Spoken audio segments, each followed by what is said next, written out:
This show is sponsored by Hivemind CRM. It is more than just a CRM. It is a real estate and business mastermind that comes with an all-in-one CRM. You can have unlimited websites and users. You can call, text, RVM, and email all in one user interface. And you can set up custom automations for any type and multiple businesses. 65% of companies start using a CRM system within the first 5 years of business. Once implemented, the Hivemind will save you on marketing, give you more time, and make more money. One of our users had his first $100,000 month using our system in June. We want to see you automate and accelerate your business. Text us at 210-972-1842 for future meetings and, of course, to get our $1 course on how to make more than 6 figures on one land deal. You can schedule your free demo today at hivemindcrm.io. Hey. We're here today with HBHS and Hivemind. We're doing this every Thursday, second Thursday of the month, or every other Thursday. We're going to cover some cool topics that Uncle Charles wants to talk about. There's a lot of information to provide. This is live. You guys can put your questions in the comments. I can pop them up in here if you guys have any questions. But Anthony's here. We got Uncle Charles. If you guys want to go ahead and get started, we're ready to go. How you guys doing? Good, man. How are you? We're great. Amazing. I just got a really good lead. I don't know if maybe we shouldn't talk about it right this second. We'll talk about it off the air. I got an amazing lead right when I was coming into the office, and it was better than I thought. So, how many acres, man? 90. And we just got one for 80, one for I think 120. So, can I have it? Woo. Yeah, man. I mean, hey, you guys see that video I put up? The little story? When was pay this? attention? Yeah, go ahead. Go to my stories, man. Is that for what you have coming? No, man. It was a little cup that I got, dude. I like this cup, man. Oh, yeah. I made a story about it. Yeah, that's my favorite cup right there, dude. Oh, man.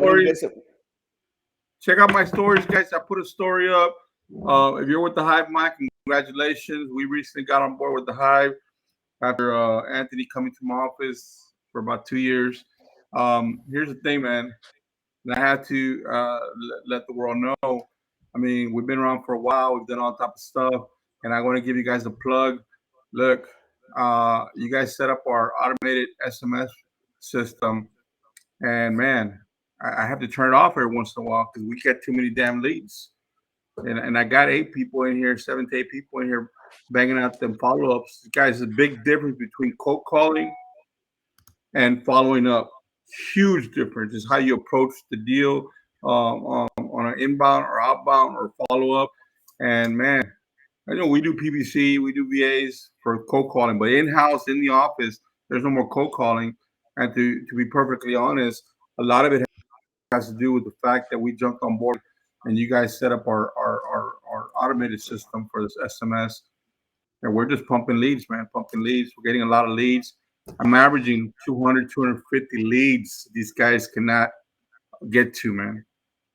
I mean, that's we're just pumping up. I mean, it's beautiful. So that's amazing, man. Yeah, thank you for sharing that. People always ask us if we have.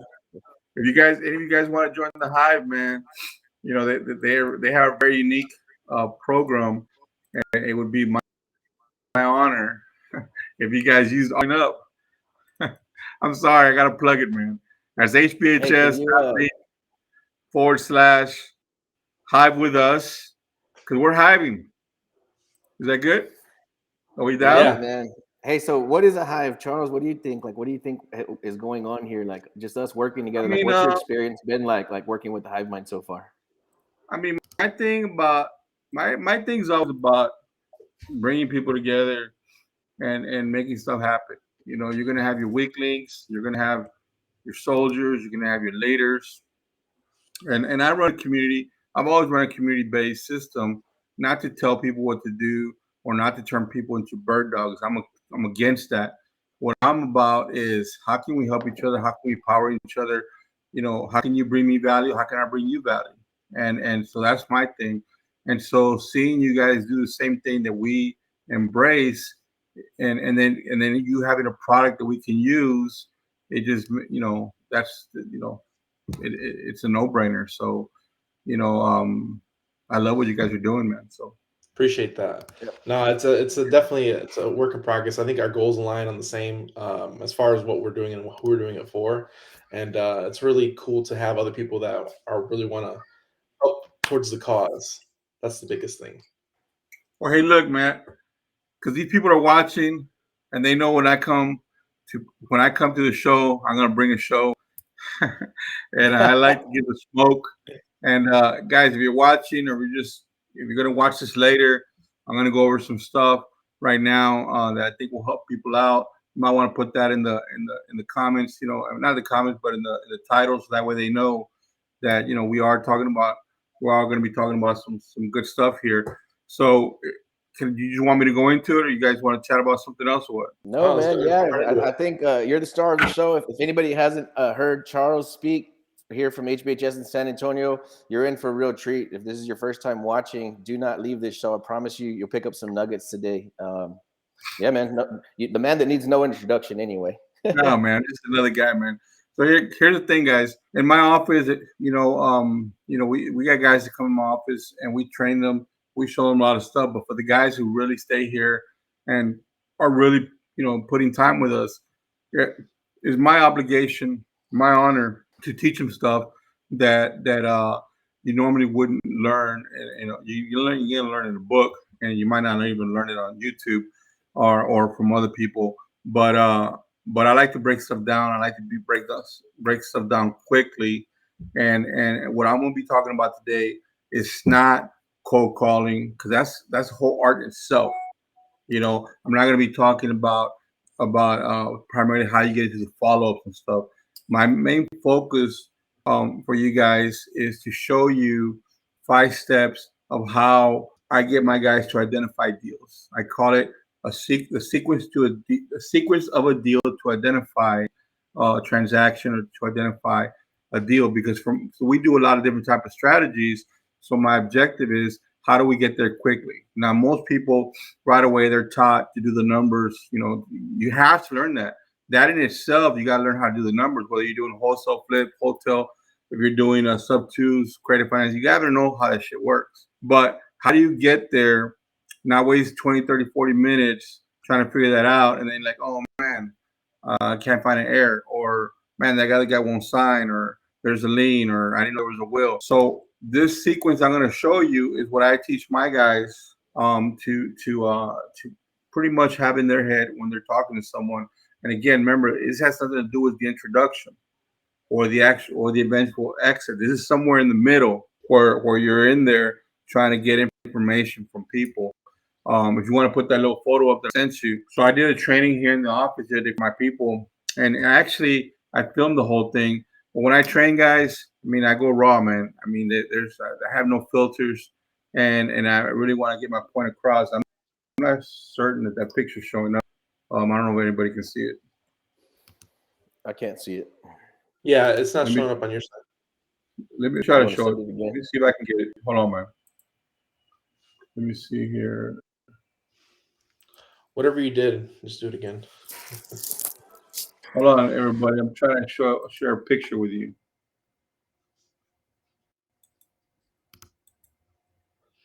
Screen.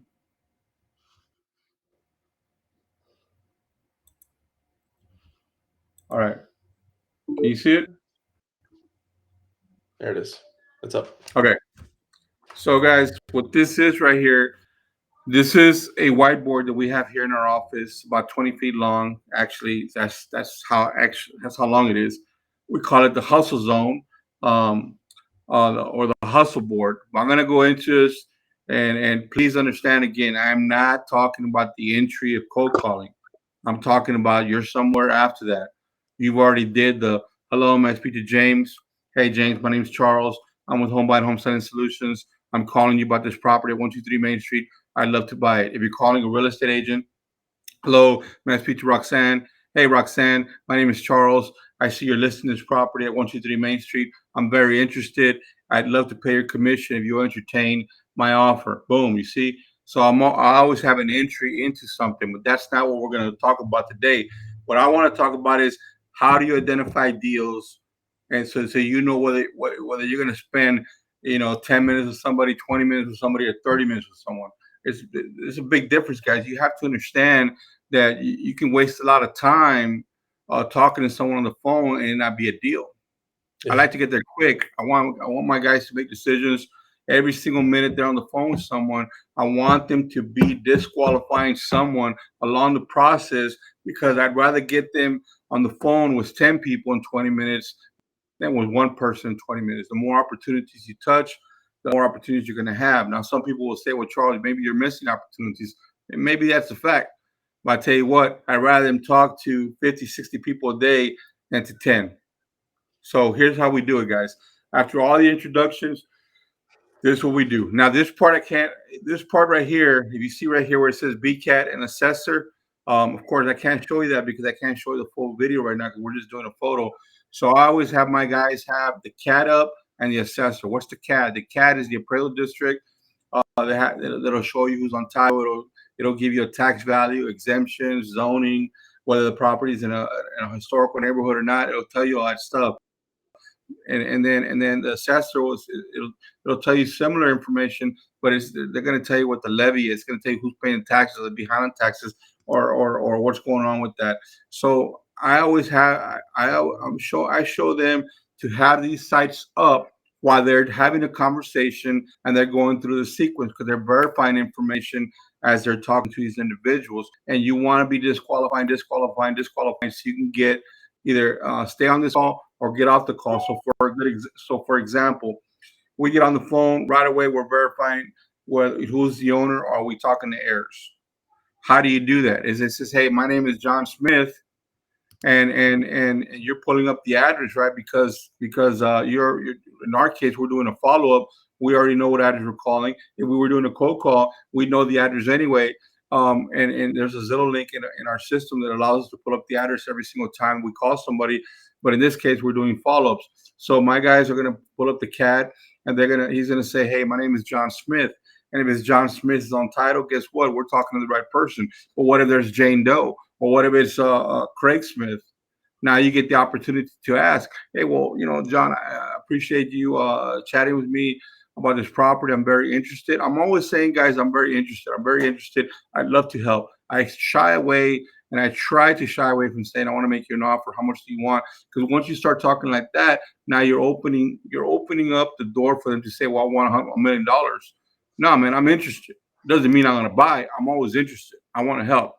That's how I teach my guys. So, for example, if they're talking to someone right away on this call, and you see on the CAD that, because what I teach my guys is go all the way down to the bottom, at least for the Bexar County. You can go see who's on title, and you see there's Jane Smith there. Well, hey, John, who's Jane Smith? Now, check this out, guys. I can't do a full-blown training, but we're going to do clip notes here. Just think about this. You're verifying what he's telling you. And you're saying, well, who's Jane Smith? Well, Jane Smith is my ex-wife, man. Or Jane Smith is my ex-wife to be. So now that leads you to the next question. If he says ex-wife to be, okay, when are you guys getting divorced? May I ask you that? If he says you're already divorced, can I ask you when the divorce went through? Is there a divorce decree? What if he says, well, that's my mom who passed away? Well, now you know. Can I ask you if there's a will? I mean, be sympathetic and say, well, my condolences to you, brother. Can I ask you, is there a will? If he says there is a will, may I ask you when she passed away? If she passed away more than 4 years ago, the will's no good. If she didn't pass away more than 4 years ago, now you're asking, are you the executor? If you're not the executor, who is the executor? Has the will been probated? You see, one thing leads to another.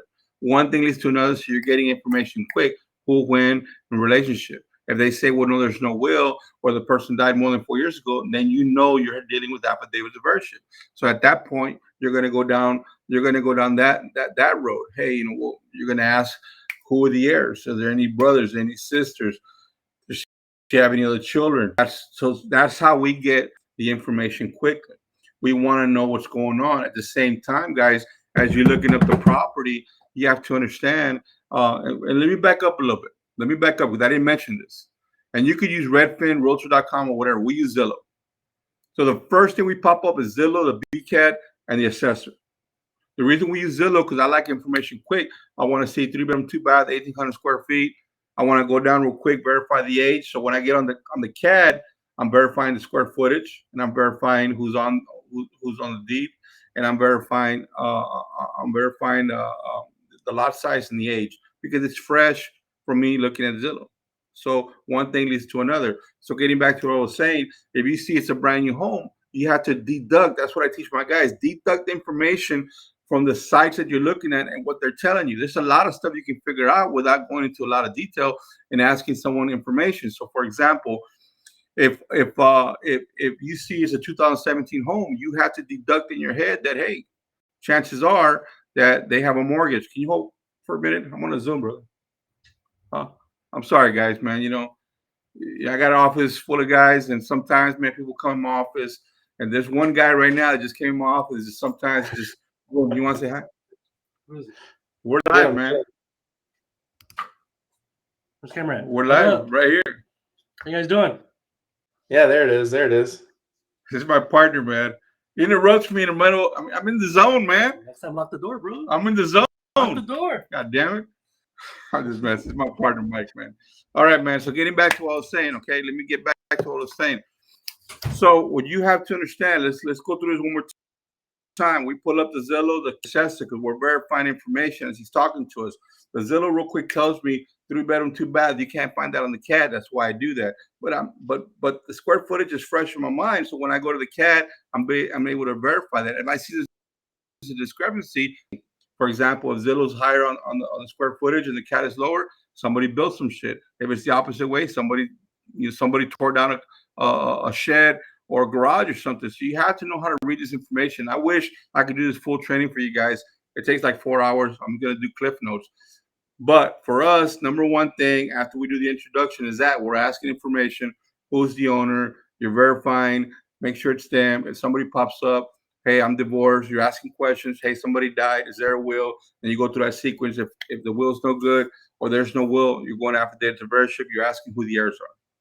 If you're looking at the Zillow and you see the home is new, you should ask, is there a mortgage on the property? Because it's a new home. If it's a 1990 home or 1940 home, you can still ask, but chances are maybe it's paid off. Now, if you're targeting tax delinquent list, chances are it's paid off. Now, if you're targeting, for example, mortgages or pre-foreclosures, then chances are that there's a mortgage. So it not only depends on the type of list you're going after, but the people you're talking to, guys. So the second thing we do, that segues us into property. Hey, it's a property vacant. If you're looking at the CAD, you see that he's living in there, then you ask, are you living in the property? No, I'm not. Okay, is it vacant? Yes, it is. Okay, how long has it been vacant? Well, if the home is old, right, you want to ask. If the home is new, you still want to ask, hey, it's been vacant for 5 years. Okay, can you tell me about the interior of the home? Is there any broken windows? Have the elements got into the property? You see?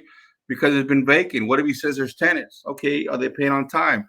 Are they month to month? How long is the lease? You see? So one answer leads to another question. It's very simple. If they're giving you an answer, then ask the next question that makes sense. There's tenants? Okay, they're a lease. Yes, there is. How long they been there? Okay, how much do they pay? Is it month to month? Boom. Hey, it's vacant. Okay, let's ask about the condition of the property. Have the elements got into the home? If you see that on the CAD, if you see that he's living in a different city, if you see that he's living in a different state, do you have access to the property? Is there anyone here that can get us in the home?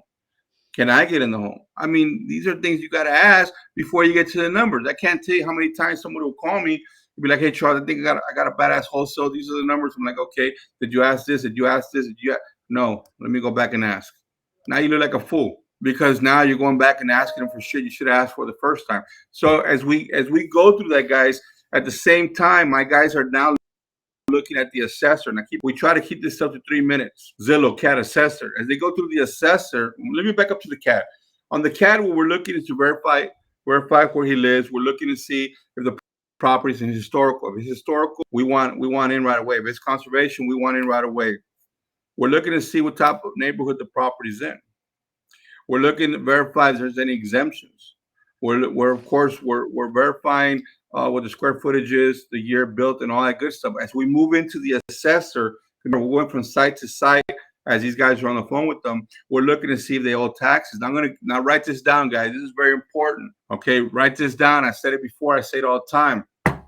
If you, by the time you get to the assessor, now keep in mind, picture what we're doing, guys. My guys are on the phone. They're going through the sequence and they're going through the websites at the same time while they're talking to them, Zillow, the CAD, and then the assessor. If you see that the property, the guy's behind on taxes, let's say 2 to 3 years on taxes, then you can assume there's no fucking mortgage. There's no mortgage because no mortgage company will allow the tax to get behind because they're afraid the county will foreclose on them. Now, in some cases, there will be a mortgage. If, you got some of these forbearance issues going on. Sometimes you got HE loans, HELOCs, or you got home equity loans. There's ways to check that, guys, and I wish I could go into that right now. But most of the time, you'll see that there's no mortgage if there's taxes owed, and if there's taxes owed, that should really perk your interest, especially if from the very beginning you found out he's an heir living in California, the property is vacant, it has code violations, and they're behind on taxes. God damn, it's right there. The blueprint's right there. And if it's in a historical area or conservation area, that's a fucking home run. You should already be all over that. You see how the information comes to you and you can start making decisions. Now the adverse to that would be, hey man, I live in the property. I want property's worth 200,000. I want 400,000, or it needs, the property's worth 200,000, and I owe 190, needs 50,000. You can make decisions quickly, guys. I'm trying to share with you guys how we use the sites to get the information quick to make decisions whether we want to continue this call or not. All right, and this is a deal. Getting back to the assessment, you can see, for example, is who's paying. So let's just say that that mama's been paying $100 a month. She's behind 3 years. You think mama has problems? Of course she does. What if a company shows up? You have to understand that the CAD reports will report the new information. The D changes every 2 weeks, 2 months, to 4 months. And even though I want to check that, the assessor is quick. If a title company paid the taxes off because there was a sale, you're going to see it. You're going to know maybe you're talking to the wrong person. Think about this. If you see Chase or Bank of America that's paying taxes, hey Charles, how do I know there's a mortgage? Go to the assessor and look at the taxes. They'll tell you right there who's paying taxes. Information, man. All the information is online for you to deduct, to understand who you're talking to and why you're talking to them and what they need and how you can help. So let me say it again. People come, Charles, how do I know there's a mortgage? Okay, go to the Bexar County assessor, look who's paying the taxes, and they'll say right there who's paying taxes. If it's a lender, there's a mortgage. If there's no lender, there's something else going on. Boom. This segues us into condition. As my guys go into this, the one is, well, how much is the rehab? Let's get something straight. If the house is new, probably minimal. If the house is more than 5 years, it needs a little love. If it's about 10 years old, it's going to need a slight rehab. If it's more than 50, you're going to need a rehab. But Charles, it means the same thing. No, I said you're going to need a rehab, but more than 15 years, you need a rehab. But if it's more than 20 years, guys, you need a fucking remodel, because that shit's outdated.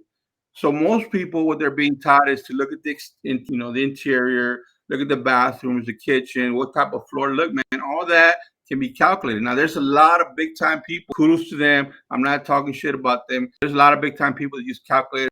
They get these real fancy calculators to come up with these, with estimates. I get it, man. I also have a calculator, but you know what I do have? I have a lot of fucking experience, and I have flipped a lot of. Can I say F? I'm sorry, man, because I just go. I have a lot of experience. You know what I'm more concerned with? You know what I'm concerned with?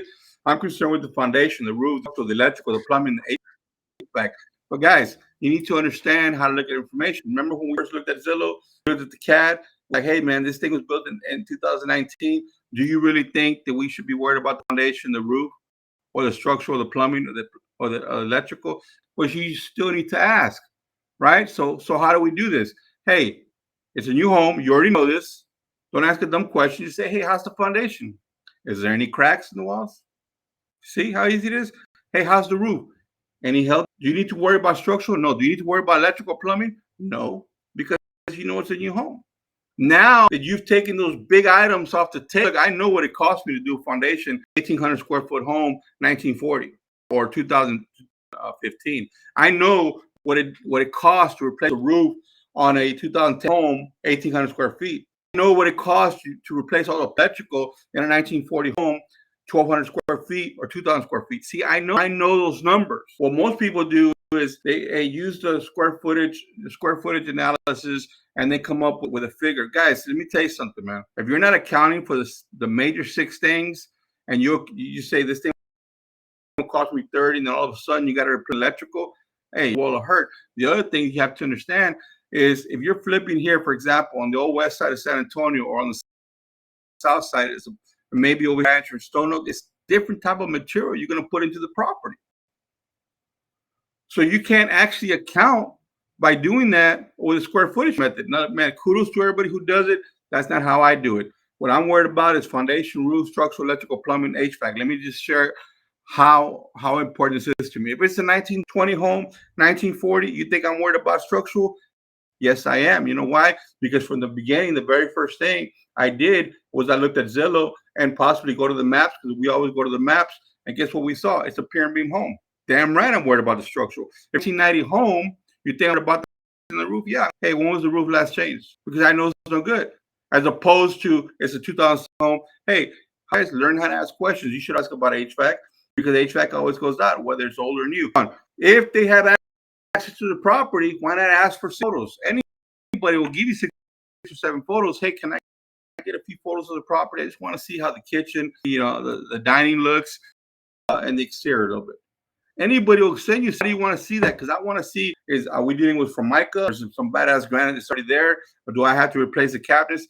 If you're gonna replace the floor, you know what type of material you're putting in there, and you know what's gonna cost if you're flipping. Put in stone oak, same square footage, you know that you're gonna put some high-end tile in that shit. So what you need to see is what's gonna cost you money. Can you salvage the cabinets? Can you salvage, the counters?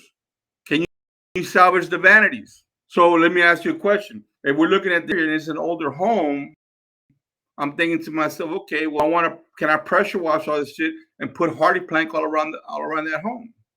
Do I really need to know that it's all jacked up? I'm going to replace it. I'm going to replace it. I'm going to put it right. What I'm trying to tell you is get in tune with the major things that are going to cost you money, and then everything else is just cosmetics and supplemental, man. From there, we move on to motivation. Do I need to ask motivation? If you're talking to someone and you're building a report, of course. But by this time, you should know, do they owe taxes? Are they getting divorced? Were there a death? What? Something else? Is there a mortgage? Are they behind on payment? Through foreclosure? They are going through foreclosure. Have they gotten the reinstatement? Applied for modification? What type of property is it? The problem, guys, by 4, you should already know. And by the time you get to 5, you've identified the situation. You've identified if this is a deal. So let's go through this. Understand something for you guys who just started. If you identified a wholesale, you identified a flip. But Charles, it's two different type of strategies. I know. But if you identified a wholesale, you're going to sell to a flipper most likely. So you just identified a flip. And if you identified a flip, you can wholesale that shit. You see how simple it is? It's 2 different strategies, but it's the same thing, guys. It's the same thing with 2 different purposes. Now, if you identified a wholesale or a flip and you can get it at a slightly better price, then you just identified a wholesale. But what's a wholesale, Charles? Well, guys, understand that a wholesale, you're just moving paper. You're putting a contract in on the property, and you're going to assign that to maybe a flipper or somebody that a whole property. You're selling a contract, the rights to a contract. A wholesale is I'm actually buying the property, like we just did. We bought a badass property, guys, for $62,000, worth $225,000. What we're going to do is fixing to get the squatters out. We're going to clean it all out. We're going to get this guy out in about a week. We're going to go in there and have somebody just paint it all white, primer it. We're going to put on the MLS because we own a brokerage for about 180. I know we're going to get about 140, 150. Guys, I bought it for 62. Isn't that a good day? That's a hotel. Boom. Guys, in the conversation, you should have already found out if it's a sub 2. Now, you can start to understand. You need to deduct information, and you see that the home team 2021 most likely there's a mortgage, so you should already be thinking all the way you get into that. Now, how do you do creative financing? Look, you can't target financing, guys. You just can't. Creative financing is something you create, something you identify. The best way to identify a credit finance deal is it functional? Is it making money? Is it making money and functional? What do I mean by that? I don't want to go refinance. I don't want to go rehab a property, put 30, 40,000 in there so I can make 4 to 5 on the back end. If that thing's making money right now, too much money for the property, I'll do a credit finance deal for him where I can get if I can get the terms that I want, if I can get the time that I want, I'll give him more money for that property. Let me back up. I'll give you $1 million for your $100,000 property if you'll give me, 6,000 years to pay. Now that's exaggerated. If I get the terms that I want and the thing money, then do a credit finance deal. If you own a brokerage or if you have an agent, offer them the opportunity to list a property. Now that's the whole other subject. How you can't pay people for realty work, but we have a brokerage. We always offer to list a property. Now you can do a novation, guys. That's another option. That's actually our last option. I'm not going to go into novations right now, but it's actually our last option. It's very similar to MLS. If you're looking at land, guys, what type of land are you looking for? What type of zoning does the property have? Ask questions. If you don't know shit about land, they ask someone, is it commercial? Is it residential? What's it zoned for? If you look at a multi, guys, there's a lot that goes into multi, a lot. But some of the things that I should be asking from the very beginning, do we have the rent rolls? Do we have a T12? And not a T12, do we have a P&L? You're going to ask about the property, the units, are they month to month? Location. What do I mean by that? Look, man, you can make money anywhere. Let me talk about this for a second. If you are fishing for low-end property, and the properties are, let's say, worth $80,000 and needs $40,000 in rehab, they want $40,000, they owe $20,000 in taxes, you can't make no money. But let's just say they're behind on taxes, and you identified this. Let's say they're behind 10, and the guy will take 5. You're into 15, it's worth 80, and you can sell somebody for 20, just make 5. So you can make money anywhere, guys. You have to do it. So, guys, that's a quick little rundown on how it deals. This presentation I just did for you, actually it's like a 2.5 hour, but I tried to clip what I could. Guys, don't waste time on trying to figure out all the time whether something's a deal or not. There's a lot of it may look like a great deal, but if you get the deal done, you just wasted time, and you wasted some of your own time. Okay, man. Daniel, what's up, man? Was it you good? So, Any questions? yeah, no questions came in. I mean, if you go to the YouTube page, you can leave a question there. I can pop it up on the screen. But one thing I really want to hit on is that the time, creative finance, when you're doing creative finance strategies, the time is more important than the money and what they're asking for. Because you said $1 million, you can give it take 1,000 years to pay it back. It's still a deal because you can make a cash flow. Well, the thing about creative financing, man, is you really got to know I know a lot of people do creative deals. They just figure them out, and you shouldn't be scared of them, especially if you're dealing with a real estate attorney who understands how to put deals together. Now, and I'm going to ask you a question. The other side of the coin on that is, real estate attorneys are good, but if they don't hold paper, then how do they really know? They can create paper, but how do they know they don't service paper? Now, the thing about creative financing is, you can do almost anything if you get the terms that you want. Like the terms that I always want is preferably zero interest, and I want to amateurize for as long as I can. And if I have to balloon, I want to get the loan if I can, because I want the property to appreciate. The reason I want the property to be functional is so I can put people in there, so I can generate money to use that money to pay down the loan. I want that money to pay. I want the property to pay itself off. And I'm willing to wait, the 5 years or 7 years or 10 years to get this done. So the thing about creative financing, what people don't understand, is that for at least for us, we want to know, does this thing make money?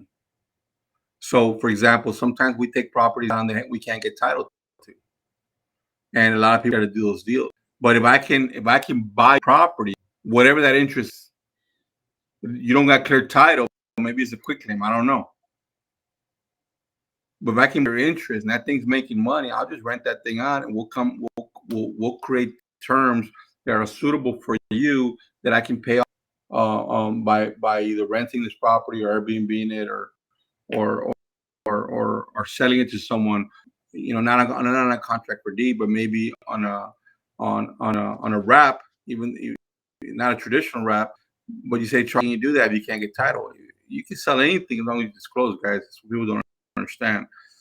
For us, when we do credit financing, sometimes people we go off a payment, guys. We set the payment because we set the term. Sometimes people will ask us, "What about rate?" And look, we're like, "Hey, man, we're not asking for a loan." So that's a whole other conversation we get into with them, so we can avoid the interest. Or sometimes I'll ask about down payment. A lot of times we won't put a down payment. The trick that I use, or not the trick, but the strategy that I use is this, Daniel. Hey, look, you're selling me this property for $200,000. It's already above market price. The thing needs work, man. I'm going to do this deal. You said you were making money on this deal, but you're not making money on it because you're paying taxes, insurance, and then maintenance. You're barely making it. I'm going to give you more money per month than you are right now. You don't need the headaches. The thing of it is, if I give you $20,000 right now, you got to give me credit. So now you know for 180. But why don't you keep the whole 120? Let's do the note at 200,000, and I'll still put money into your potential property. Because if I lose it, you're going to take it, and you get to keep the 200,000. Does that make more sense? Most people are like, yeah, that makes sense, guys. Now I'll give you a little trick. Here, man, that a lot of people don't use. A lot of times we'll have individuals that especially if it's their primary, we'll do terms with them, and we don't want to put a down payment. I'll ask them, like, where are you moving to? I need money to buy another house. If that's what they're telling me, I'm like, I'm gonna fish, guys, to be a lender. I'm like, are you looking to buy a property traditionally? Yes, I want to buy traditionally. Well, what are you looking to buy? And I'm gonna try to convince them to buy in a area, right? Because a lot of people now are buying rural areas, especially outside of Austin, New Braunfels, and San Marcos and stuff. And if I can get them to buy a rural area, then chances are, if they have 620 credit score and they have the income, they can get a USDA loan. And I know loan officers I can send them to. I say, hey, Daniel, how about if I send you to the loan officer? They can possibly get you approved for a brand new home on a USDA loan at 100%, and now you don't need a down payment. So now you and I can do this deal together. Now you can cash flow. You see, because I can't do this deal with you if I got a down payment. You see, so you got what I'm trying to convey to you, like everything that I'll always teach, I'm always doing something for a reason. I'm always explaining something for a reason. I'm always answering a question. I'm always answering a question with a question. If you tell me something, I'm going to go to something else. There's tenants. Okay. Is there a lease? Yes. Is it month to month? Yes. When does it end? You see, all the time, one thing, I'm always going to answer or ask a question that depending on what you respond, that leads me to another, further down the road. That's what I'm trying to show you right now. With the example that I gave you right now about the USDA and about creative financing, I'm always trying to get further down the line. If I can get further down the line, then I can get them to say yes, and get them to agree. Yes, that makes sense.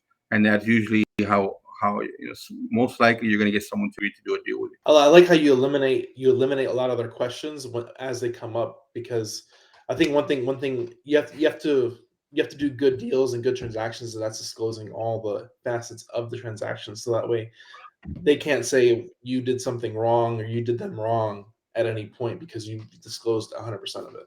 I think that's the big takeaway. Yeah, I mean, I appreciate that. I mean, to identify a deal, guys, we use this sequence. I wanted to show. I did it yesterday with my team. Of course, that took a lot longer, but if you can see, it's a process. Because what I don't want my guys to get is to wholesale calculations and then be like, well, did you ask? Is there a will? Yeah, there's no will, Charles. We can't find the heirs. Oh, did you ask if it was occupied or not? What the roof is faulty. So there's a little sequence that we use that allows us to decide whether we want to continue moving forward with that deal or not. Yeah, that's good. I I like. There's so many tricks that I learned. I pick up even now. Like I said, just hearing different conversations like this. I hope people got picked up some stuff. I like how you go through the whole kind of selling strategy to kind of pick up different issues and concerns that you need to resolve and get questions. That way you understand the full picture of the property.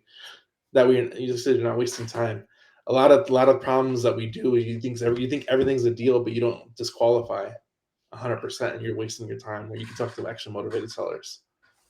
Yeah, disqualified stuff that's going to kill the deal or makes it not a deal. You're going to get there a lot faster. Like for example, I'm gonna be training with my guys. I'm gonna be going deep dive into wholesale, like not only how to calculate it, how we find them, how we sell them, and then we're gonna do fix and flip. We're gonna be going real granular, and then in a month or so, I'm gonna go real deep into divorce, into bankruptcy. I'm gonna go real deep into death, find people on our archives and all that stuff. I'm gonna go deep into lease options. I'm gonna go real deep in property. The reason I shared this with you is because I'm doing this here in the office with my guys. I'm doing this here right now with my guys because I got a really good set of guys that I believe deserve to be really trained up and get some really good quality information so that they can then be better on the phones, be better follow up, be better at networking, and be better at getting deals. No, that's amazing. So, where can people find you online? HBHS Alliance. You kind of go a lot more in depth into all these strategies, right? Yeah. So, man, I appreciate you sharing that. I don't know if you want to put a link up there, but hey, everyone, There it is. if you guys know us, we have a Facebook group. We put a lot of stuff out there. We have a YouTube channel. We don't push it as much as we used to, but we have a lot of good quality information on there.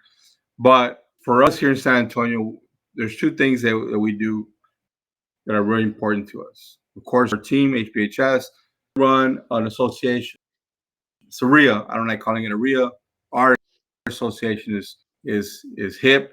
It's not old school. Nothing. Where we're trying to do something different. It's called Home Selling REI Association.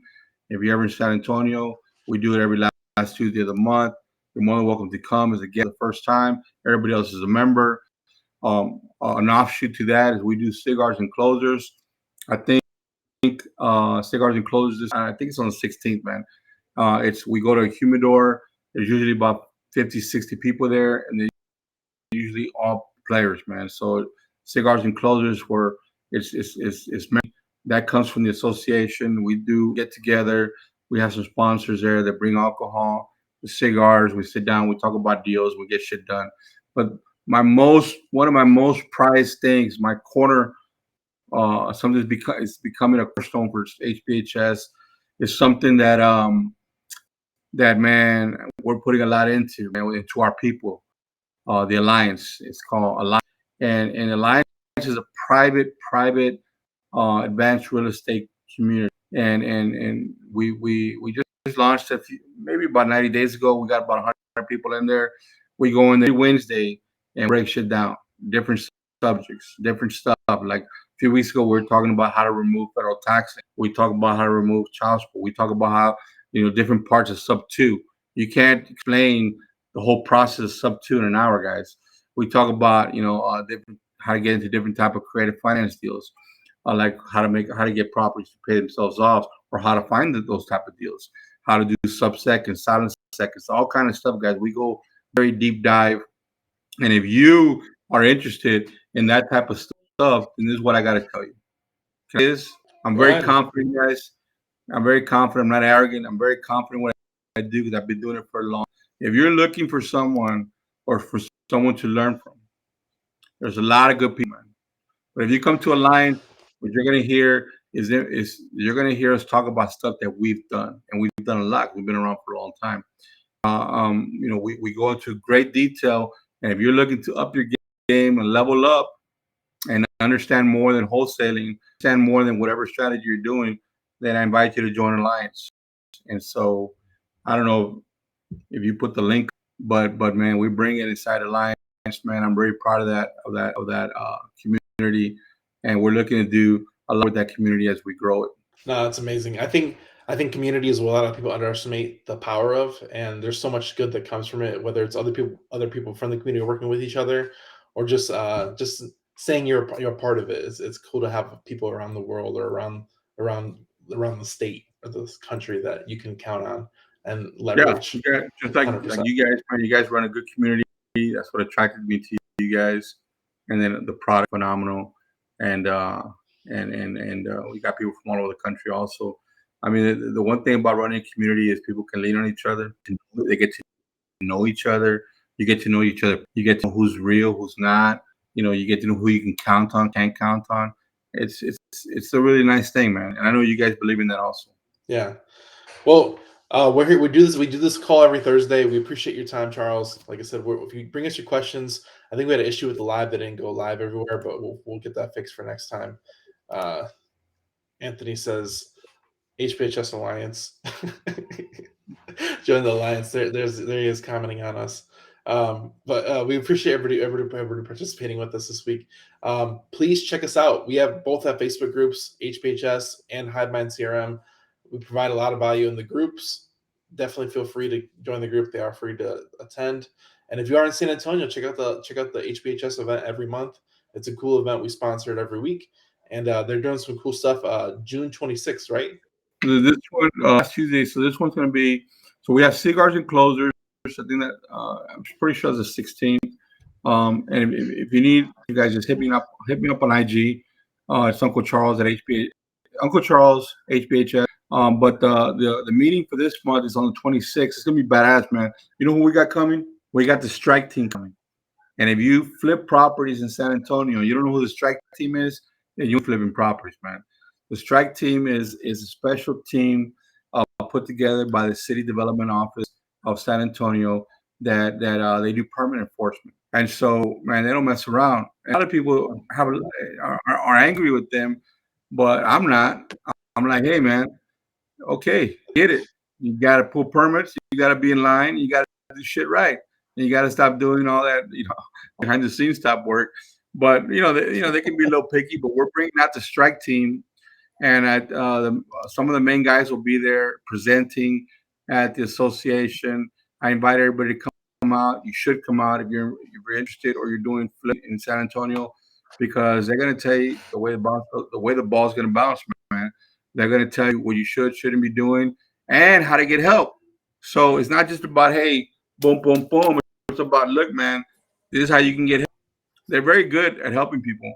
But I invite everybody to come out to see them, man. The strike team. Yeah, I was gonna say that's actually amazing. That's what I was talking to Daniel about when I was driving over here. I'm like, can you believe what this guy just did? If I could back you up just for a minute. So I am a contractor here in San Antonio, and I was a contractor long before I got into real estate. And I thought the strike team was the best thing that's ever happened to my business, because if you're doing things right and you get the city involved and you get engineers involved and you pull permits, not only do we have like a better, safer city, right? We know that all the houses that are getting fixed in the whole entire city, they're in excellent tip-top condition, right? Why would we want to have subpar plumbing, right? Because it wasn't done up to code, or subpar electricity. So I actually love the strike team, and I saw that a lot of investors do not like them, but as a contractor, I'm like, yeah, that's great. Same thing with like licensing, right? If you're an unlicensed contractor, get licensed. All it says is that you're letting the public know who you are.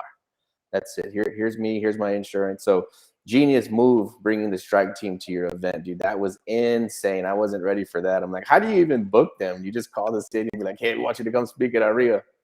Man, it was hard to get them, man, because they man, they're busy, man. They're really busy. And we I got to know I actually went to a lot of those guys, man, they do fellowship, very, very, very devout Christians, man, Catholics, and they invited me to a fellowship to go, and meet them and stuff. And so I could get to know them a little bit. And I went there and I met some of those guys, and they were just down to earth, man. Really cool guys. And everybody's like, oh man, I hate the strike team. They're just people like us, man. They're just doing a job, man.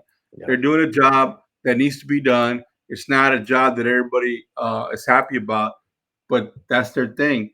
I don't know if I can play a video, brother. If you got a minute, I'll play the video. Yeah, Daniel said to drop the link. If you want to drop it in the private chat, I'm sure he could put it up. Let me do it right here real quick. Give me a second. So let me see if I can put it in here, buddy. Give me a second. Screen one. I think this is it right here.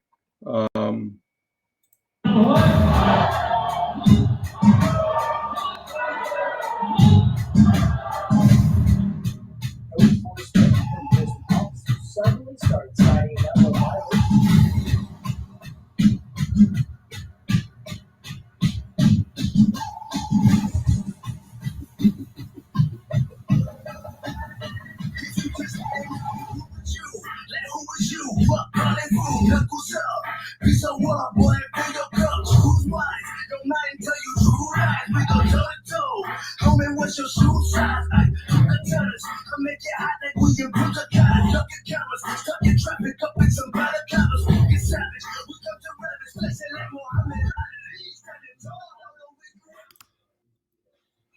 Right there, man. That was a good video, dude. Who put that together for you guys?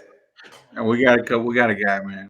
That's yeah. You're a lot of your content is amazing, man. The professionalism. I like the flyers you guys put out.